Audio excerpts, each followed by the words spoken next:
নমস্কার, আজ আমি তোমাদেরকে পমফ্রেট মাছের ঝাল করে দেখাবো একটু অন্যভাবে।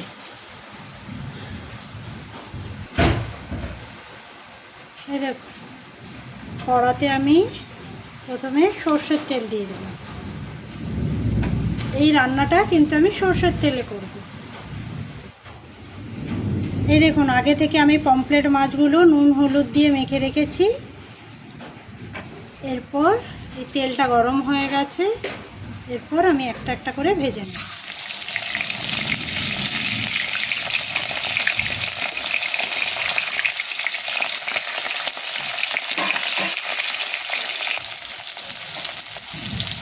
এই দেখুন, পমফ্রেট মাছটা আমার ভাজা হয়ে গেছে। পমফ্রেট মাছ কিন্তু বেশি কড়া করে ভাজবে না, হালকা করেই ভাজবে, নরম মাছ তো।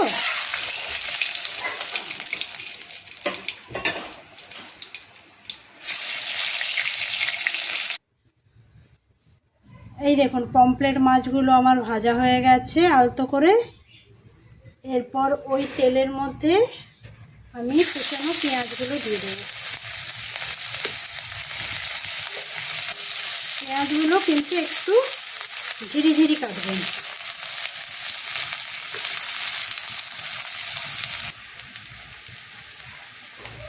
পেঁয়াজটা দেওয়ার পর আমি এর মধ্যে কটা চেরা কাঁচা লঙ্কা দিয়ে দেবো।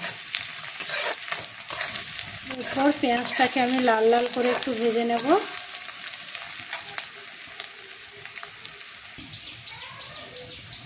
এই দেখুন, পেঁয়াজটা আমার লাল লাল করে ভাজা হয়ে গেছে। এরপর আমি এর মধ্যে দেব হাফ চামচ মতো শুকনো লঙ্কার গুঁড়ো। লঙ্কা গুঁড়োটা অল্পই দিলাম, কারণ কাঁচা লঙ্কা দিয়েছি তো, তাই জন্য লঙ্কা গুঁড়োটা একটুখানি দিলাম। আর দেব হলুদ গুঁড়ো।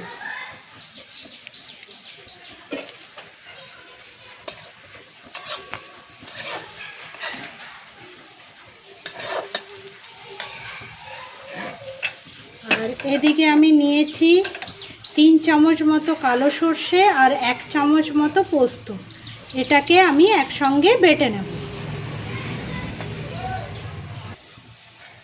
এই দেখুন, আমি সর্ষে আর পোস্তটা যে নিয়েছিলাম সেটা একদম আমি মিহি করে বেটে নিয়েছি।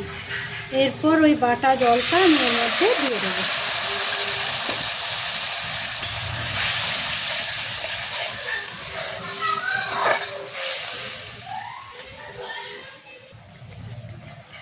এরপর আরেকটুখানি জল দিতে হবে। আর আমি পরিমাণ মতো একটু নুন দিলাম। আর নুনটা অল্পই দেবেন, কারণ মাছগুলো তো সামুদ্রিক মাছ, একটু নুনটা হয়, তাই জন্য নুনটা আপনারা একটু দেখে দেবেন। পমফ্রেট মাছ এমনি একটু নোনতা নোনতা। এরপর এই ঝোলটা ফুটে উঠুক। এই দেখুন, ঝোলটা ফুটে গেছে। এরপর আমি এর মধ্যে 1 চামচ মতো টমেটো সস দিয়ে দিলাম।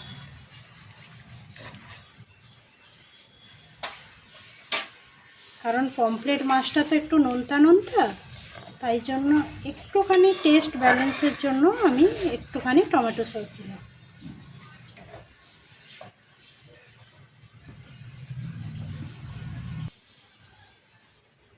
দেখুন, ঝোলটা ফুটে গেছে। এরপর আমি এর মধ্যে মাছগুলো একটা একটা করে দিয়ে দেবো।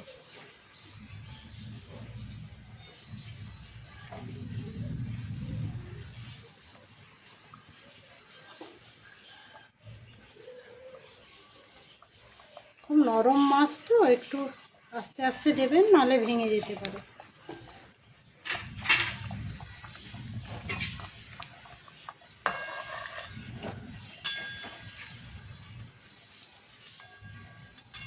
এই ঝালটা দেখতে যতটা সুন্দর, খেতেও কিন্তু খুব সুন্দর হয়। এরপর একটু ফুটুক।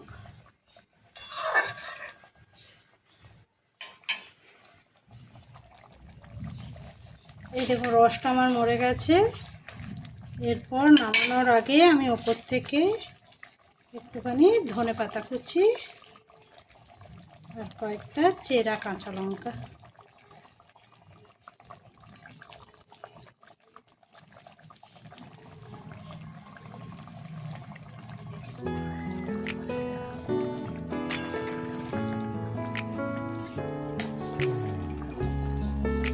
এবারে আমি নামিয়ে নেব।